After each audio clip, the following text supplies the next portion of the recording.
Alright, so sorry, my video got interrupted, so this is part 2. And again, so now my water has become pretty nasty. I'm going to get rid of that.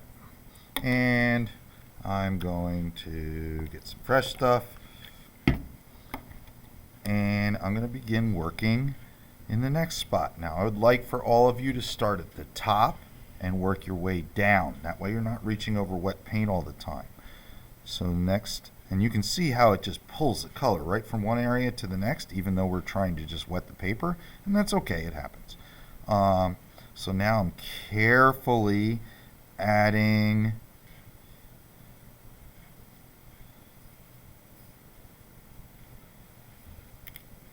my water, and then if you want to use similar colors you can, or you can go with a brand new color. That is entirely up to you.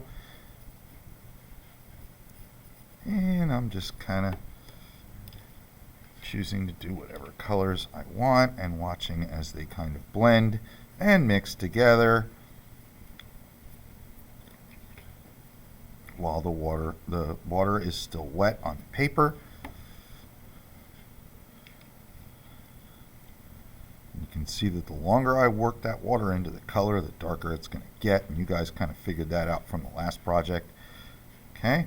And then as for any little doodles or doodads in the animal, if you would like to add a separate color, you can try to do so like this. And that will just kind of move around and spread on its own, and that's okay. All right.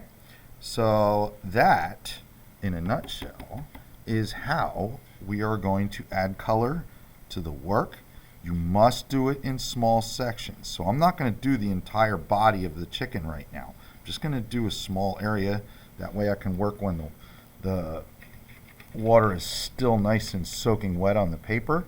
Because if you do big areas, the water dries very quickly into the paper, and then it won't do this whole spread thing like you want it to.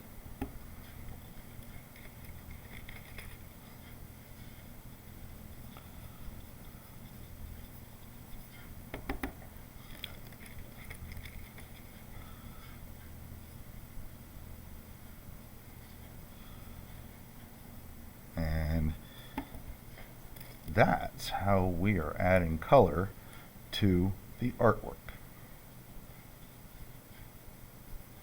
See how it really is a nice way to mix colors together, and watch as they transform and change into whole new colors.